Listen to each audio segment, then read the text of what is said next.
Hi, this is Krista at The Secret Yarnery. Welcome to Crochet Podcast, episode 121.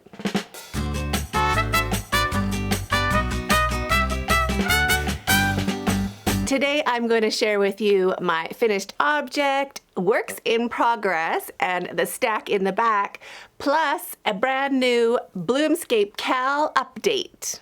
If you don't know what the Bloomscape Cal is, don't worry, I'll totally show it to you. It's amazing and it is not too late to join us. But before I get started, I want to give a big congratulations to our winner from episode 120. Congratulations to Polka Gal. Yay, Polka Gal. Send me an email, Krista at secretyarnery.com, and I will send you a copy of my latest pattern. Side note, Karen, y'all know who you are. Karen Wright in Australia. Her name also came up, but then I felt bad that people would think I was picking a favorite, because I love you, Karen. So Karen, send me an email too. I'll also give you a free pattern. So, finished objects.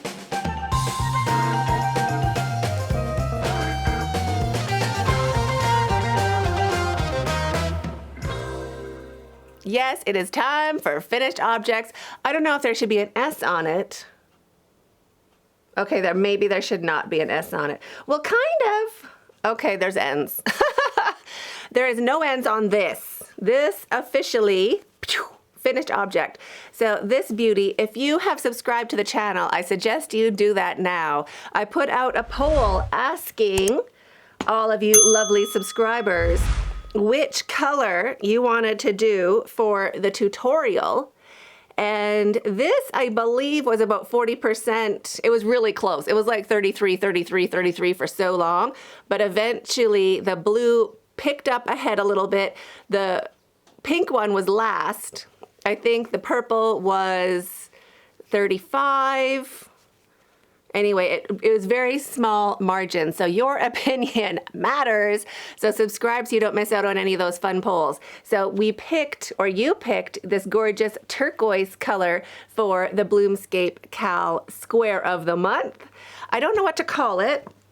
If you have any ideas on what we could name this other than Blue Flower Granny Square, let me know. I need a name for it. So this pattern will be coming out on Sunday with the tutorials right and left-handed. So super excited to share that with you. But let me start with how I got to that flower. Because it doesn't look nothing like it. I can tell you that. Okay, here's number one. I'm like, that'd be really cute. And I'm like, what are you even doing? Like, what is that? That's like a coaster. It's a cute coaster. Actually, it's a cute coaster. Do you want to do this as coasters? That is kind of cute. Could even do like maybe one more round on the outside, just kind of finish it off, maybe like with a white or a yellow or something cute. Anyway, that is not a Bloomscape Cal square. I'm like, it needs some texture. And I was kind of thinking coronation. And then I was like, how would you do that? And then I changed my mind halfway through. But this was starting to be like a coronation. And then I'm like, no, let me do rose. And then I'm like, that is just getting to be a hot mess, to be honest with you. Well, it's not terrible now. It kind of looks like a pansy, actually. That could totally be a pansy.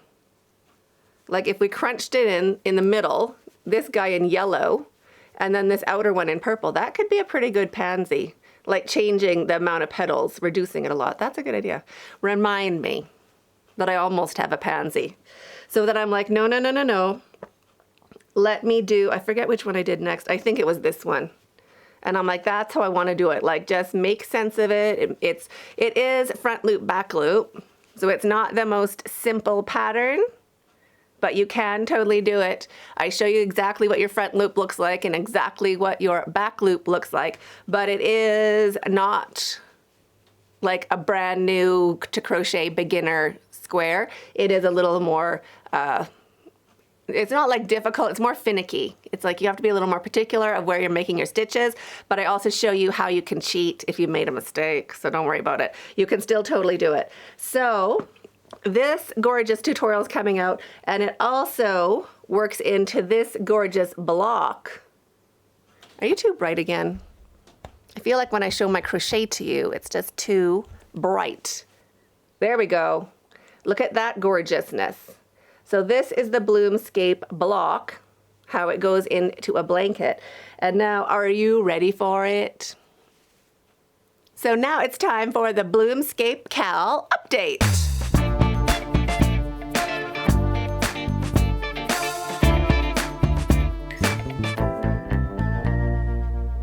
Hold on. I'm gonna do some fancy editing for you. Okay, I just dropped one. This is the Bloomscape Cal so far. I wasn't happy with the join, so I redid it with an extra join. So I thought I was gonna join in white, but it looked kind of like I quit, kind of like, oh yeah, good enough, they're together. So I left, oops, get that back up there. I left the white, well actually I frogged the white because I had to change the stitch count, but I frogged the white back, redid the white, and then joined in the same sage green as the blocks, and check out how gorgeous that is. All of those squares together. So we technically have done 6 already. 6 Bloomscape squares, Bloomscape Cal squares. So we're halfway done, and they all join the same way. Let me show you the join. So for the leaves go the exact same way every time. So you make a different flower, but after that, they all match up. Cool, right? So I'm loving this. I'm so happy with it. And isn't that just so great? So I'm happy with the join. I even sewed in some of my ends, and I think it is just so fun and also pretty and also gardeny. Like, I think it looks like a garden. It looks like it should be like on like a wicker lounge chair on a back patio or veranda. Right? So spring already coming into your home with this gorgeous beauty. I'm loving it. I've sewn in most of my tails, but just the ones on the outside edge. I have to do some of those still. So happy with that. That is 6 blocks done. Now, before I jump in with WIP's works in progress, I want to give a big shout out and thank you to all of our channel members. Thank you so much for your support and helping me make more videos. If you're enjoying this video, hit that thumbs up. And now, works in progress.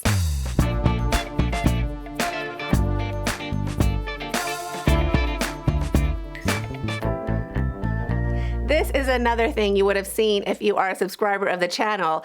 I was humming and hawing. You remember my sunflower granny squares. So one in the colors and a slightly different one that I don't change the colors. I was gonna do a blanket like this. So a whole bunch of colored grannies held together with a neutral and joined in the same neutral in this lovely soft cream color. Of course, I wanted to do a tutorial, but I didn't want to film in the white. If you've ever seen tutorials with somebody with white skin, with white yarn, it's hard to see your stitches. It's like, it doesn't show up as great. And I wanted to teach you continuous join as you go. Super easy, don't be freaked out. This is the fastest, easiest way of joining any kind of granny square. So I wanted to do a tutorial using a different color yarn. Not cream. I'm like, never mind, I'll just frog it back when I'm done filming it, but at least you'll be able to see the join, like it'll be different. You'll see where I'm going. You'll see where each stitch goes because of the contrasting yarn color. So I walked along my glorious yarn shelf here. I didn't want to use too many pinks or fleshy colors. I didn't want to use yellow because there's already yellow in the square. I didn't want to use green because there's already green in the square. So I was pretty much heading towards my blues, being like, I could probably get a blue that would show up against my skin, against the yarn. You could see it against the green and all that. So I was walking along, I got to about here, and I'm like, let me just look for like an open ball of yarn. Like, I don't want to open a fresh skein of yarn if it's something I'm just gonna like film and then frog back, which means rip out your stitches. So if I'm not keeping it, I don't want to use a fresh ball of yarn. I'm like, maybe I have something caked up. I'll just grab whatever's caked up, anything that you can see against the green, against the yellow, against the cream, against my skin. there was a gorgeous ball of mint right there. And I'm like, it's not so green, right? It totally shows up. So I'm like, okay, I'll just join that in the green for the tutorial. So I grabbed that cake and I went and started filming it.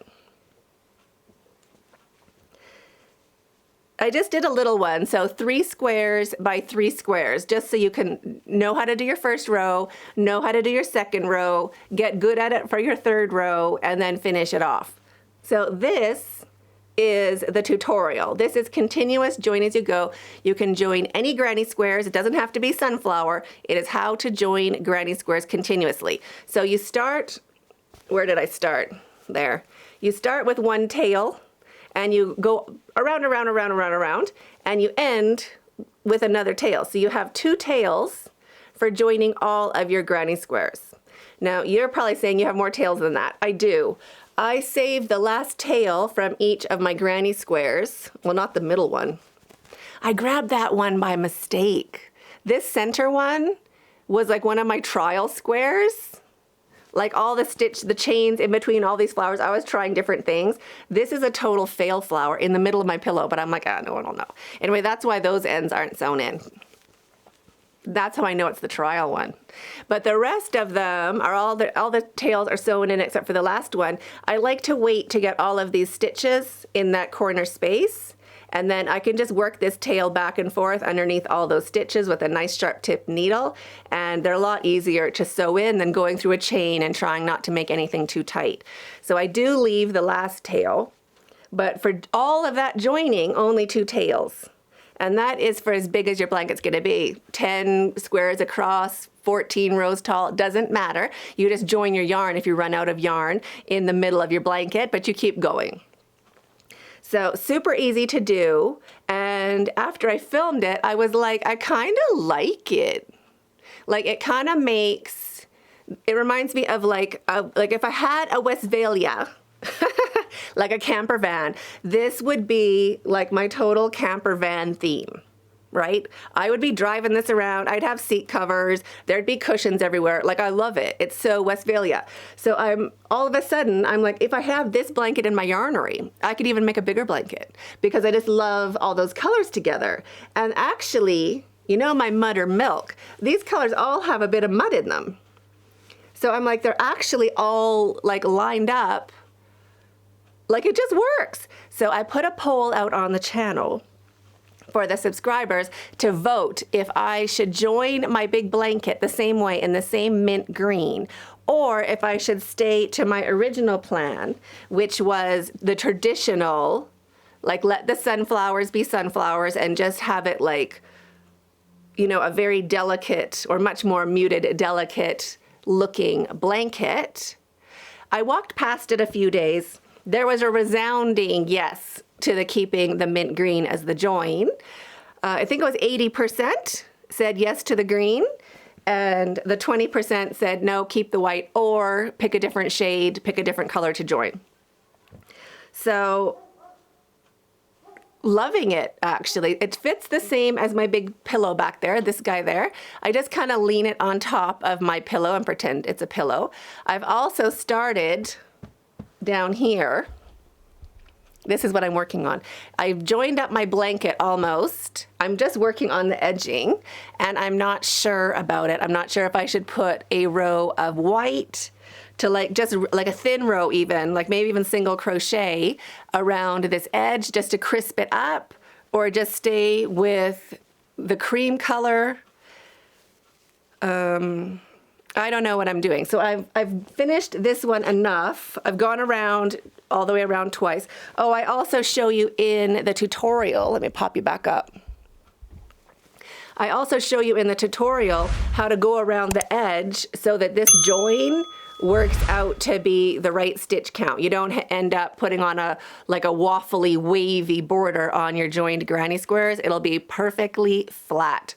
So that is also part of the continuous join as you go. It includes going around your entire blanket in the granny stitch. So the outside border part matches the inside border part.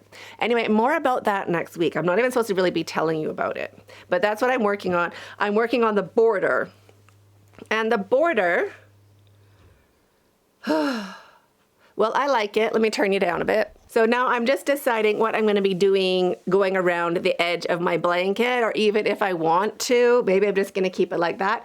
I did do a single crochet chain 2, skip 3 all the way around the edge to keep it from stretching out a lot, but I'm just playing around with a border for this. Even mentally, I'm just trying to figure out what I want to do with it, but oh, hello. But I'm really actually enjoying it a lot. And I'm loving the colors. Like, suddenly it's so fun. I wish it was bigger. If I had more time to make more granny squares,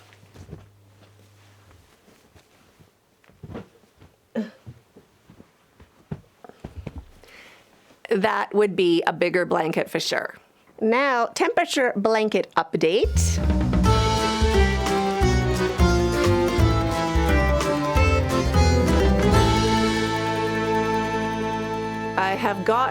I'm still a few days behind, but now I'm holding off on working on it anymore because we are doing a kind of like a crochet along, a once a month temperature blanket catch up last Tuesday of every month. So I'm saving this up to work on it on the 31st with you. So excited. So I really do want to get the next few rows on because I can't wait to see those colors join up, but I'm waiting to do it with you. So that is the last Tuesday of every month. Whatever you are working on, your temperature blanket or any whip, you can just join me and we can get it done. We can get it done together. But that is as far as I've gotten with my blanket. And I love it. I just can't wait for it. So good. If you don't know anything about that, I'll also link the temperature blanket playlist up there. I did the ultimate guide with a tutorial on how to do it, how to change your colors at the end of the row, all of that. We're doing tassels, so there's no ends, and we're doing like a bed runner, a wrap, or a bedspread, depending on how long you want to do your temperature blanket for, how many months. So don't worry about all the stressful things. Plus, it's going to be about the right size. I think about 1.9 meters. Something like that, about 6 feet, which is perfect for a bed, right? So excited about it. So that is the temperature blanket update, or where we're at with the temperature blanket so far. Have you subscribed to this channel? Go ahead and hit this button under this video right now so you don't miss out on any more fun stuff just like this. And now, your questions.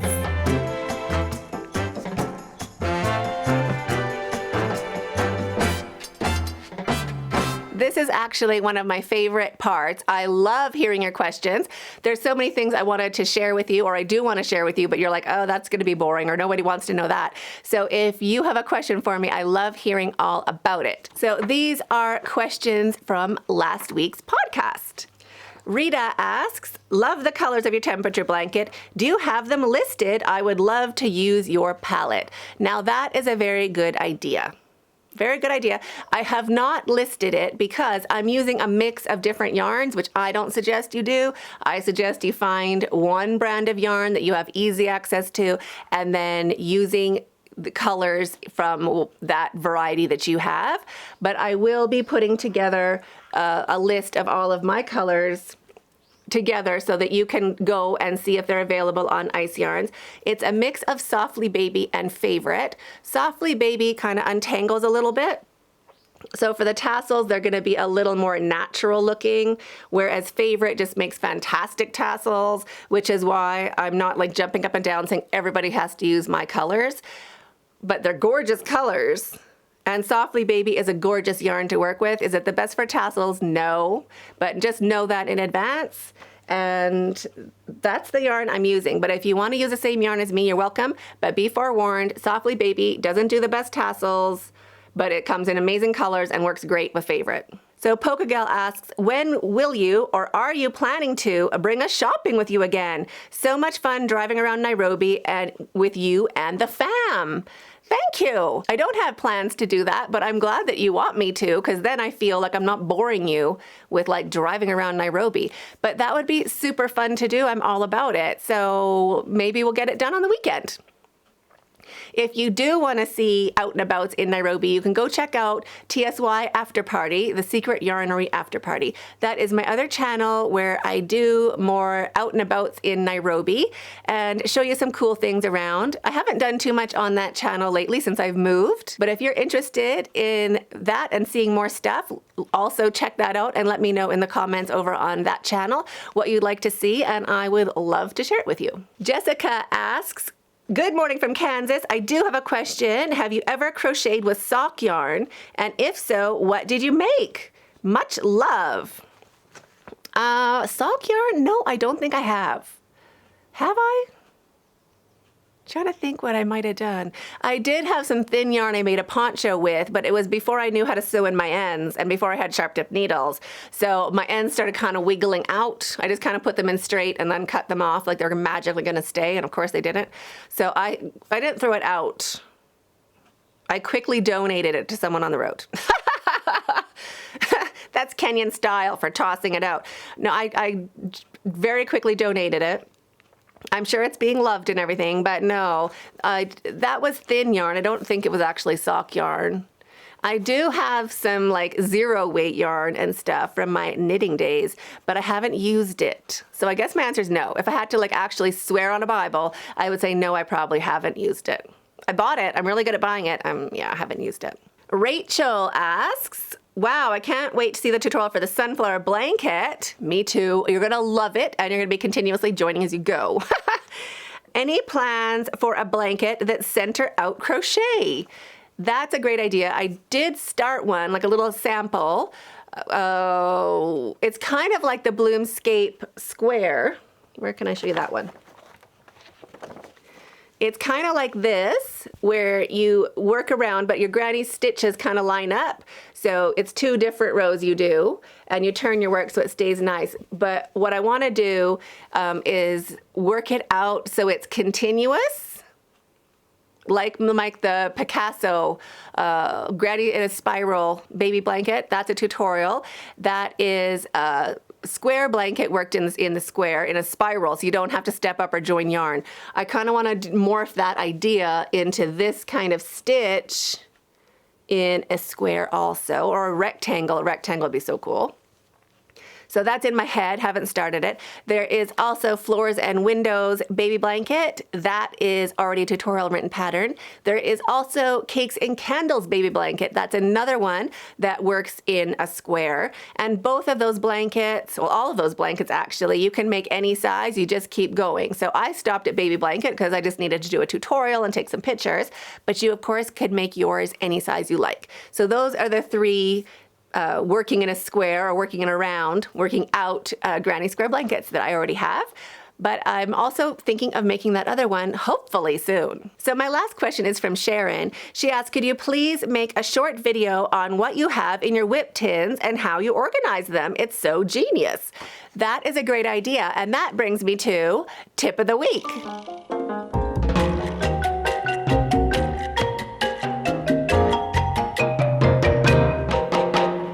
Right? It's kind of like a short video. Well, we'll put it into a short video after. So tip of the week, you need WIP tins. Now, what are WIP tins? WIP tins are these cute little tins, just like an Altoids tin, but generic. So I have these linked down below under all my videos. You just buy them on Amazon. You get a whole bunch for not much money. And then you don't have to eat that many Altoids. But you could also just go and grab yourself some Altoids. These are cheaper. And then just use your Altoids tins. They are literally the same size. Same size. The lids are a little bit different. Altoids are thinner lid and the WIP tins are thicker, but they are the same dimensions all the way around. I think the link below, you get a box of 40 of these. It's about $20, $19. I'll put it up on the screen. They are super great. So what I keep in my WIP tins. Now this is what you could keep in your WIP tins. I will show you what I keep in my WIP tins, but this is what you could put in. So it fits everything you need. So it has one of those little cheap, flexible measuring tapes. And it has a needle threader. Now these are great. This should be tip of the week next week, so I'll tell you about that in the future. These are great and another genius thing I need to share with you. Then there's also stitch markers and a pair of scissors. So I keep about 15 stitch markers, all one color in the tin, and then I have 2 needles usually. This one has 1. It just has my sharp tip. But usually I also keep a blunt tip needle in the same tin. So blunt tip, sharp tip, and 15 stitch markers, pair of scissors, needle threader if I need it. So this is what I keep in my WIP tins right there. And how I do mine, you can get boxes that are clear here. So then you would just see what color stitch markers are inside. But I just took a glue gun and a stitch marker and just glued that stitch marker right underneath the edge, and it actually just fits. So you can close the lid, and then I just have them all lined up in my box or in my basket like that, so I can see which color I want to use that goes contrasts my whatever WIP I'm working on. I just grab that tin, throw it in my WIP basket, grab a measuring tape also, throw it in my WIP basket, and I'm ready to go. I have everything I need for the whole time I'm crocheting that project. I don't have to go and get anything. And yes, these are why I don't use those. These do not fit in the WIP tins. Even if you take off the clip at the back, they just fit, but it's not enough. You can't put your scissors. So I keep these separate. So I have a WIP tin and a tape measure in all of my WIP baskets because these are big enough to measure any size blanket. These goes up to 10 feet or 3 meters. That's enough to measure a king size blanket, whereas these do not. Plus, they're really flimsy, like, well, so I'm not a fan of these. I'm much more a fan of these. And these measuring tapes are only like, in Kenya, they're like not even $3. And they're Stanley. So I bought a whole bunch, of course. So that is how I get organized when I start a new WIP. If you have any crochet tips or tricks, let me know in the comments under this video. I'd love to share them in an upcoming podcast too. And now, news of the week. News of the week. Weather has been great. It has been hot, getting close to 30 degrees here. Literally 30 degrees, 31 in the shade. Don't even go in the sun, in the shade. So it has been quite lovely. Cooling off today. Today the high is only supposed to be 27, which is kind of strange, right? But really nice. Laundry dries in a heartbeat, really, really quick. All the animals are good. All the kids are really good. Kids are doing great at school. Kids are staying after school to study. What? When did that happen? Like what? Mira's like, can you pick me up like an hour and a half later so I can get my homework done and study? I'm like, yeah, go ahead. So I feel like I'm getting like almost a work day in. Like the kids are gone 7:30, they're home by 4. That is plenty of time. It's plenty of time. So I'm really enjoying kind of trying to plan like what I want to do for crochet, what I want to do for Easter. If you have any ideas, let me know. All these kind of fun things that I have time to do now. So I'm really enjoying it, even though I miss the kids a lot, but I'm really enjoying it. It's so fun. Now, would you like to win a free pattern? All you have to do is, have you subscribed to this channel? Go ahead and hit this button under this video right now so you don't miss out on any more fun stuff just like this. Yes, you have to be a subscriber of the channel and also answer question of the week.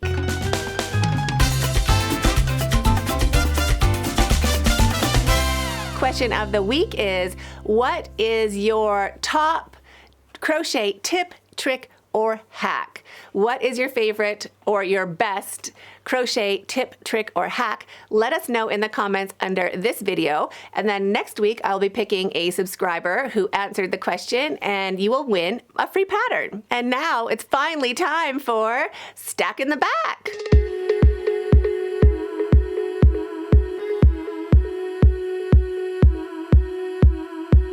Now I think I gotta go get one of those stacks. It's the one right beside the one we did last week. Let me go grab that stack.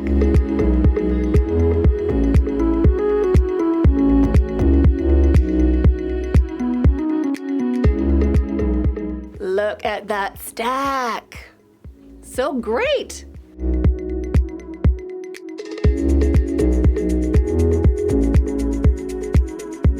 starting at the top. Now this still has stitch markers in it. I do not know, I have to look at it, hold on. Oh, it looks like the Sunday Granny. Ooh, it feels like the Sunday Granny with a 7 milli hook. So this was back in the day, I'm sure you could tell. I just wanted something for Scarella to be all cash. But then I thought it's also a really great pattern. It'll make such a pretty scarf. So I did the Sunday Granny stitch lengthwise. I think I might have to make it longer, to be honest. This is kind of, well, it's not bad for a scarf. I think I usually like my scarves a little bit longer, but I do really like the stitch and I do really like the yarn. But am I gonna finish it? No. I should get my stitch markers out of that. Oh, but then I can count how many oh, that's how I do it. So you leave your stitch markers in because then you can count how many chains you did. So I'd have to count between two of these, how many that is. And then each stitch marker represents that much. So they're probably like 20. Is it, or 10? I don't know, I'd have to figure it out.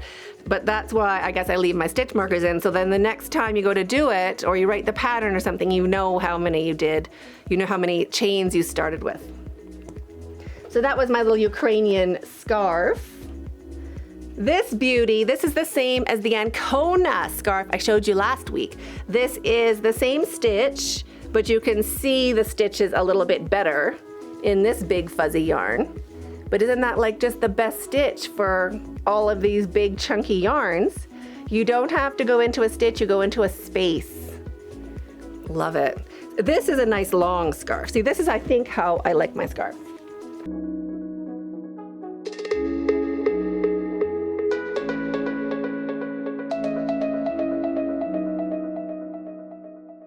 So this is a nice long scarf. This is bulky, something bulky.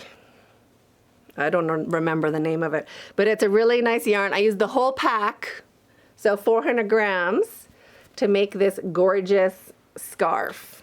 Matches anything, right? All those colors in there. Really pretty. Oh, my good old infinity scarf for beginners. This is how all of my students started crocheting. The good thing about it, you just work in a spiral around and around and around and around and around and around, doing double crochet until you can just do double crochet. It's 3 balls of yarn, so it takes them about a week to get through these 3 balls of yarn. You could use any colors, of course, and then it's like a double wrap infinity scarf. So big loop around your head and a little figure 8 action around your head again. And you got yourself a cute little cowl with all your colors in it. So you can pick your 3 colors from your wardrobe, or 2 colors plus your accent or your neutral, your black, your navy, your gray, or 3 shades of gray would be spectacular. And then look how cozy you are. Matches my shirt, I'm just saying. But isn't that cute one? So cute and so simple. Plus, it doesn't even look like you're a beginner. And if you mess up your stitches, ain't nobody gonna see that. It's all crunched together. It's perfect. So this is super easy infinity scarf for beginners, written pattern and a video tutorial. I love it. This is actually, this isn't even one of the first ones I did. This one I did just for filming with those colors. My first one I did was in 3 shades of blue. Really pretty. I wore it a lot even. Now we're into sweaters. Here is the good old Tammy. This is my first Tammy. This is my Tammy in Magic Batik. Bulky Batik, Batik Bulky, something. What I didn't like about it, I wore it for about a week before it started doing all that pilling. You see all that pilling in there? I'm like, what? Like, you see that? Yeah, the neighbors can see that. You don't even have to like be nearby. Probably see that from Tanzania. Anyway, I really like, it's really hot. I better go show you quick.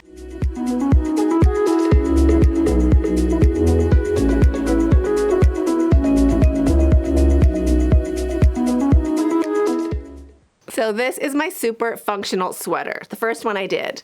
I love it. I wear it because it's already pilled anyway. It's not like it can get wrecked any more than it is. Look at that. Right? Shame, shame. But love it. Worked up really quick because it's like it was a size 5 yarn. Worked really quick. And this pattern, you work it to your body. So you start your chain like down where you want your sweater to stop or start, and then you just make your chain all the way to the same part of your body on the back side. That's your measurement. You can make it as long or as short as you like, and then you just keep going until it fits from underneath your arm to the center of your body. And then miss a row, keep going on the other side.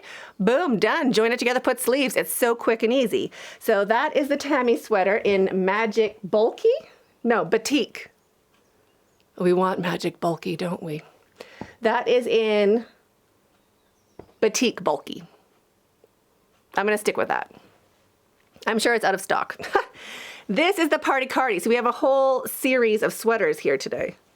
So this one is my Party Cardi. It matches my outfit again. I'm just nailing it today.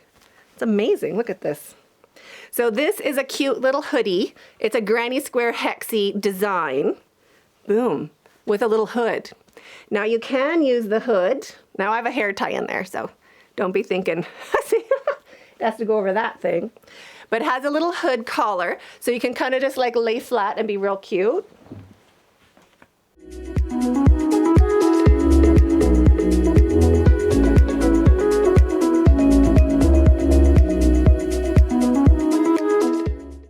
So I love this one. I did it I put a little strand of eyelash with the same yarn for the cuff and the collar around the edges of the sweater, I guess. And I used some funny yarn from Icy Yarns. That's what we call it, party, because you have to be going to a party to pull off a yarn like that.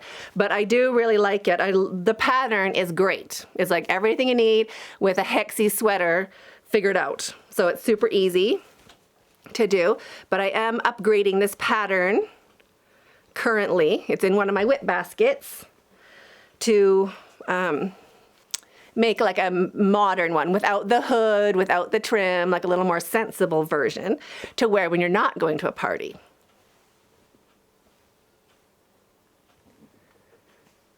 And then this is my Tammy sweater. This is the Tammy sweater from the tutorial. This is made with ambient yarn. So this is a size 4 worsted. You can do your sleeves any which way. You don't have to do them like a bat sleeve or a dolman sleeve. You can join farther and just kind of do them straight across. I personally kind of like the big sleeves so you don't have to like hold your shirt sleeve when you're putting your sweater on. Your shirt just has tons of space in there. So this is the same as the bulky one, but I filmed this one. That's the problem. When you make something that's great and you don't film it, gotta make another one. So this is my take 2 on the Tammy sweater.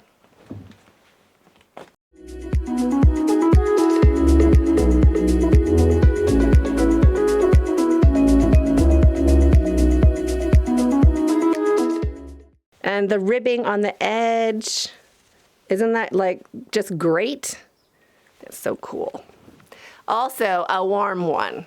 This is not for 27 degrees Celsius. This is the other way around.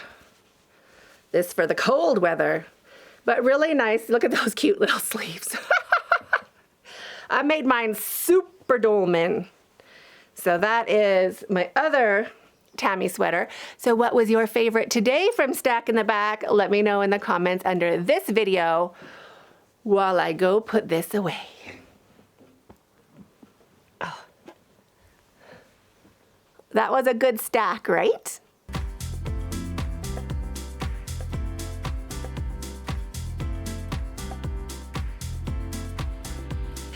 I hope you enjoyed that as much as I did. Don't forget to subscribe if you haven't already, and I'm waiting for you in that video right there. Stay hooked.